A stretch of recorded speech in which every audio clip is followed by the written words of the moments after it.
The iPhone 14 Pro Max has now been out for just over a month, and in this video I'm going to be talking about everything about the phone and whether or not it's any good and if you should buy it. The quick answer to whether or not this phone is any good: yes, it is a great phone. However, if you're upgrading from a 13 for some reason, you do not need to get the 14, and also really the 12 is kind of an iffy line. Yes, you'll probably find some benefits with things like the battery life. However, really you're probably going to be safe. So anyone who's got a 12 or below, anything below a 12, guaranteed this will tick many boxes of improvement. However, a 12, probably just the battery life that you'll see with a consistent upgrade. Now, for full transparency, I ended up upgrading from the 13 Pro Max to the 14 Pro Max, which is something that I do not recommend to every single person out there who already owns a 13 Pro Max or a 13 lineup phone in general, primarily because from my usage of it, there's next to no difference besides there being the dynamic island, which I will talk about a little bit more in depth later on. However, for myself, I bought it primarily because I know I can make content around it, so that's basically all it's being used for. Now, I think the best way of showcasing whether or not the 14 Pro is any better than the 13 Pro is just giving you a side-by-side comparison,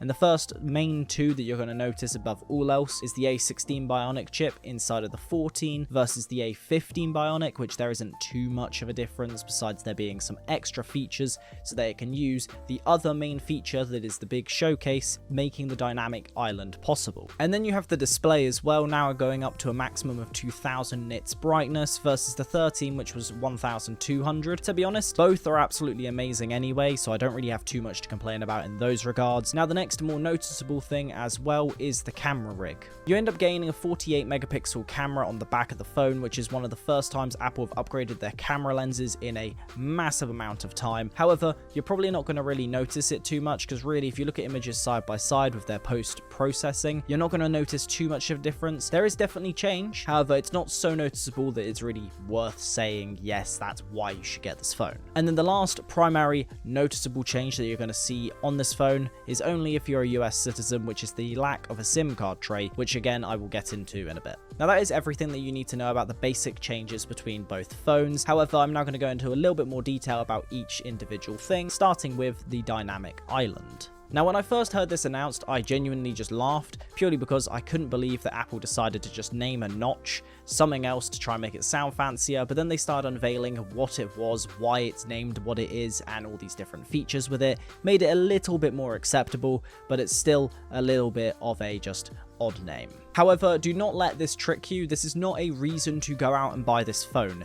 All it is a fancier looking way to show you notifications, timers, music, and your battery. There is not much actual change. This could literally be implemented on every single iPhone in terms of how it utilizes around the notch. If they chose to, it's just they're not going to, so that it gives it a little bit more of a standout feature for this phone. So I wouldn't say that this is a justifiable reason to upgrade to a 14. I've personally had no issues with the dynamic island myself, but I have seen online that some people have had it where, let's say, it freezes halfway down the screen or mid-motion it messes up, but generally, by the sounds of it, they fixed a lot of those problems with very quick updates that they brought out for the phone. Now let's talk about the A16 Bionic, where the only two major changes that they really talked about more than anything was the photonic engine and as well as that, their brand new display engine. Now, the display engine itself is only really there for two main things. One is for the always-on display, and the second one is that the dynamic island actually functions properly. With this, it basically just means that you can go down to 1 Hz all the way up to 120. However, that 1 Hz is only given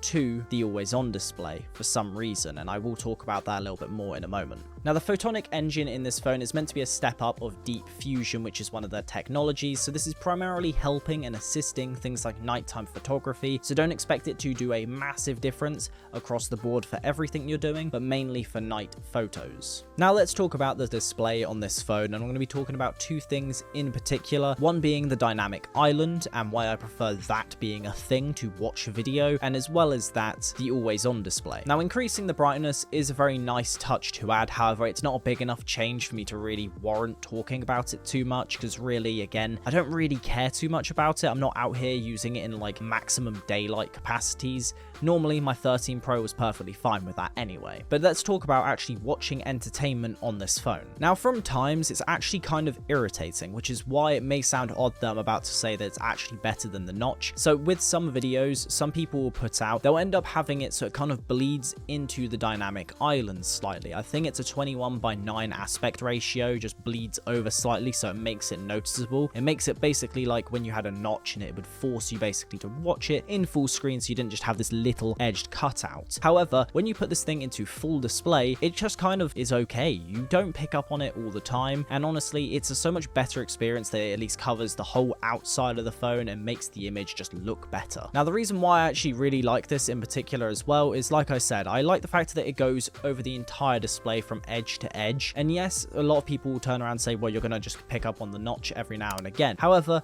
for me, I don't. When it came to the notch on the old phone, when people would go and complain about that being noticeable, you get used to it very quickly. The dynamic island, you get used to it very quickly as well, and 99% of the time you have no reason to be looking all the way over to 1/20th of your screen. However, one thing that I do wish was a thing on the dynamic island was that the pixels in the middle that are made to be black to make it all kind of that pill-shaped thing would actually allow it to just turn off from time to time, make it an accessibility feature maybe, or just make it a feature in general that when you're watching content, it just cuts out that entire section so that the entire thing takes up as much of the display as humanly possible. Now, the next thing to talk about is going to be the always on display, which again, I agree with most people on this, which is you do think that your phone is on, like the actual proper version of your phone being on and not on the always on display most of the time. However, you do get used to it quite quickly. I'd say I got used to it after about a week of using it. I now, whenever I see it on that dimly lit screen, I don't really think anything of it. Now, one thing that I was really worried about initially was that the always on display would stay like that all the time. However, when you got the focus mode of sleep on, it does turn the display off, which is great because I didn't want it to just be this random light on the side of my shelf. Now though, let's actually talk about my main issue with the always on display, which is the factor that I would honestly just prefer it to be like your always on display of your Apple Watch when you go to sleep, where it completely nullifies everything down to just the time and really basic information. I don't want to see my entire lock screen every single time it is on an always on display. Just let it go to black, have a time, have maybe some widgets, and that's it. Leave it at that. I don't see the point in adding all of the extra features and just making it look like you've turned the brightness of my phone all the way down, because that's how it does feel. However, there is a difference, ever so slight, but I will show you, and it is just the fact that like it is a thing, sure, but I would just rather have the accessibility and settings allowed to be changed so I could just have it how I want it and just have a pure black background, have a timer, that sort of thing. I'd rather have that so I guarantee always know when it's like that, it is off, and it's not just for some reason that it's turned the brightness all the way down when I'm sat in bed in the dark. Now, before we end up talking about the cameras, I think the main thing that this phone really needs to get some recognition for is how amazing this color looks. And honestly, it's one that when you first see it online, it looks a little bit odd, and I think a lot of people just kind of wrote it off on the online image. But when you see it in person, it looks so much better. It's such a great purple, and in some angles, it looks like a proper deep purple. Others, it looks completely matte black. It honestly is just the perfect color for me because I love purple. I think that the color they chose for it looks amazing, and also I love matte black. So having the fact that my phone half the time looks like one or the other is just great. I think this is a great welcome addition to the upgrade of colors from the green, the blue, and as well as that, the purple now. So I hope that we continue getting these upgrade of colors, and maybe this stays around for a few more years to come. But let's now talk about the cameras themselves, which honestly, they do take amazing photos. However, it's not enough of a difference to justify it in my opinion anyway. Yes, it's 48 megapixels versus a 12 megapixel sensor. However, from most people viewing your image, and most of the time, where does your image end up? It ends up on some form of social media app anyway. It gets downscaled, all these different things. So it's really not worth it when all you're going to be doing is looking at the photo in its best quality on your camera roll. Sure, if you're taking photos all the time and you're looking through your memories and wanting to always have the best looking photos, that's great.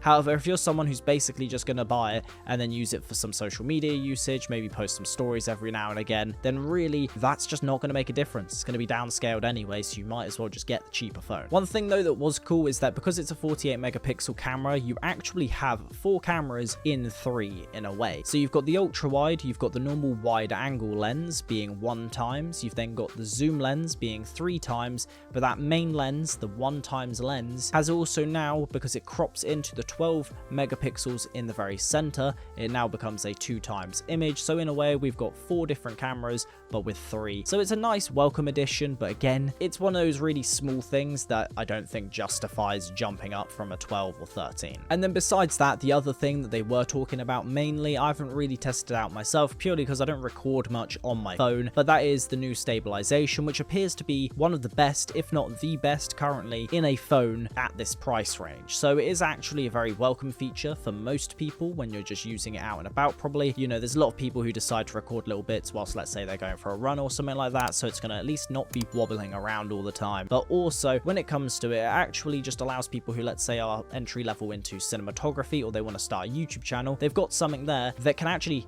do stuff that a lot of the more expensive cameras can do. Now though, there is 2 things I actually want to talk about that do irritate me with this phone, and I know that the first thing is not because of it just being me for some reason. I know that it's not that, purely because I had an iPhone 13 Pro Max for a whole year. I never had any issues with software wise anyway, and then besides that, I also had a 11 Pro Max for 2 years before that. And this phone for some reason just has moments where it does a like 1 to 2 second restart. It does the little restart little animation where everything goes blurry, it has the little circle, and then it just resets itself back to normal as if nothing happened. I don't understand why. It acts as if it does like a quick reset. I don't know why. I don't know if it's the phone overheating or something, or if just there's something going wrong and the phone's like, okay, yes, let's just do a quick restart. Hopefully they won't notice. It's something to mention purely because it's happened twice over the last month of owning the phone, so it is at least something that currently has happened at least once out of around about 30 days, well, twice within 30 days, so once within every 14. So hopefully it doesn't continue. Hopefully some form of software updates fixes that issue, but it's something just to add on. And then the other issue that I do have with this phone is the battery life. Now, it has outstanding battery life. I'm not going to tell you that it doesn't. However, it doesn't have any much of a difference in terms of actual power than the 13 Pro Max. But the other issue is that the always on display has been shown to eat up a bit more of the battery. It's not as much, in my opinion, as what some people online were trying to make it out to be, where it like cuts it by 20%. Doesn't do that. I'd probably say instead of my 13 Pro Max where I would get like a day and a half to 2 days out of it, I normally have to now charge this like first thing in the morning the next day, or I have to charge it, let's say, at the end of each day. So I'll normally get a day easily out of it, but sometimes it reaches over to that day and a half, but not all the time now. Now let's answer the end question, is this phone worth upgrading to?